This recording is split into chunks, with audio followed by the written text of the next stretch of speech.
Bu yaşananlar bir kazanın değil, bir karar zincirinin sonucudur.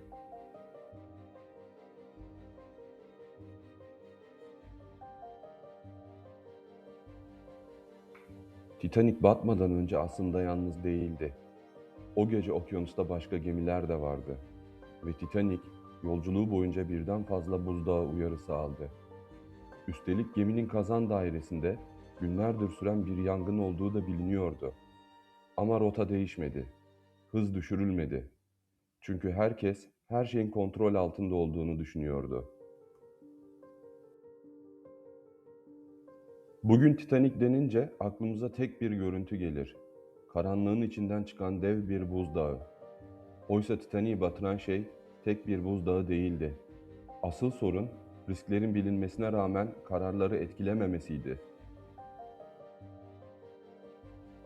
Titanic, dönemin en ileri mühendisliğiyle inşa edilmişti. Su geçirmez bölmeler, gelişmiş güvenlik sistemleri, deneyimli bir mürettebat. Bu da doğal olarak şu algıyı yarattı. Bu gemiye bir şey olmaz, batmaz.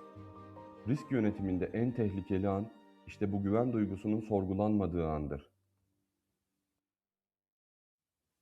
Risk körlüğü risklerin bilinmemesi değildir.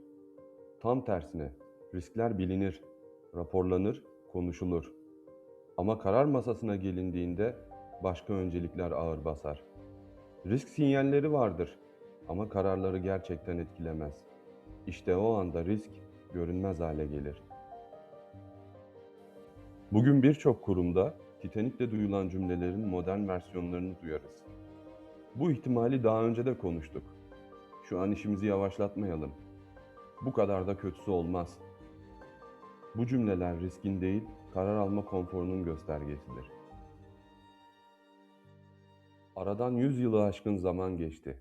Artık çok daha fazla veriye sahibiz. Çok daha gelişmiş analiz araçları kullanıyoruz. Ama risklere verdiğimiz tepkiler şaşırtıcı derecede benzerlik gösteriyor. Bugün de kurumlar birçok uyarı sinyaliyle karşı karşıya.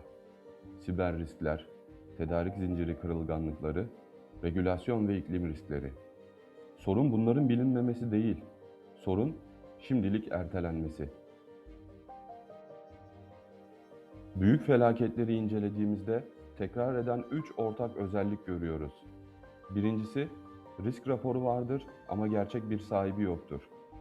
İkincisi, uyarılar vardır ama stratejik öncelik haline gelmez.